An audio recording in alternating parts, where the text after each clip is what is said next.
নমস্কার বন্ধুরা, সবাই নিশ্চয়ই খুব ভালো আছেন। আমরাও খুব ভালো আছি। আজকে দেখুন আমি যে ব্লগটা নিয়ে এসেছি সেটা হচ্ছে সূর্য পাহাড়েরই।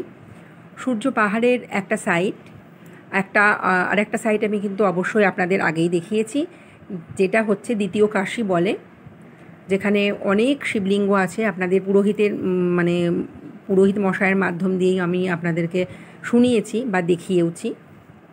তো চলুন এখানে দেখা যাক। এখানে মাটি খুঁড়ে কিন্তু এই জিনিসগুলো পাওয়া গেছে, একদম মাটির নিচেই ছিল।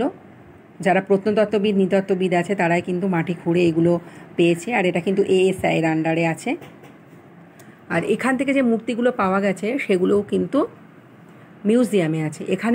এখানকার মিউজিয়ামে একটা অনেক বড় চিত্র করা আছে, যে এখানে কি কি আছে কি কি না আছে তার চিত্রটা করা আছে। আমি আপনাদের সামনে অবশ্যই দেখাবো, আপনারাও দেখতে থাকুন।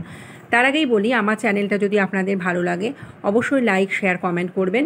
কমেন্ট না করলে কিন্তু আমি বুঝতে পারবো না, আর সাবস্ক্রাইব না করলে আমি কোন সময় কি ভিডিও দিচ্ছি এটা কিন্তু আপনারা জানতে পারবেন না। কমেন্ট অবশ্যই করবেন, আমার ভুল ত্রুটি হলেও কমেন্ট করবেন। আপনাদের কমেন্ট কিন্তু আমি জানতে পারবো যে আমার যদি কোনো ভুল ত্রুটি হয় আমি সেগুলো শুধরে নেওয়ার চেষ্টা করব। দেখুন বন্ধুরা মিউজিয়ামটা, আর এই যে পাশে আমি আপনাদের দেখালাম, এর পাশেও কিন্তু খোঁড়াখুড়ি চলছে। সেটা আমি দেখাতে পারলাম না, কিন্তু সেই জায়গাটায় যাওয়া বারণ আছে তার জন্য।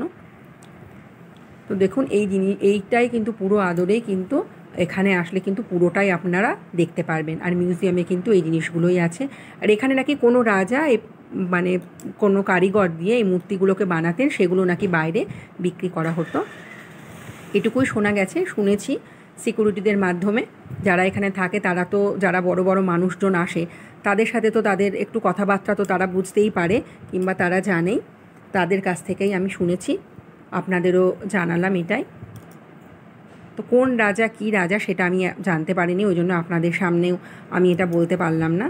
তো তিনিই নাকি মূর্তিগুলো তখন তো ব্রহ্মপুত্র দিয়ে আসা যাওয়ার রাস্তা ছিল, ওই জন্য ব্রহ্মপুত্রর ওইখান দিয়েই নাকি এই মূর্তির বিজনেসটা চলতো, সেটুকুই আমি শুনতে পেরেছি। তো সেটুকুই আপনাদের সাথে শেয়ার করলাম। কেমন লাগলো আমার এই ব্লগটা অবশ্যই জানাবেন। আর দেখুন শ্রী শিবও দেওয়া আছে। শ্রী শিব আমি ফার্স্টে দেখলাম, কখনো দেখিনি শ্রী শিব।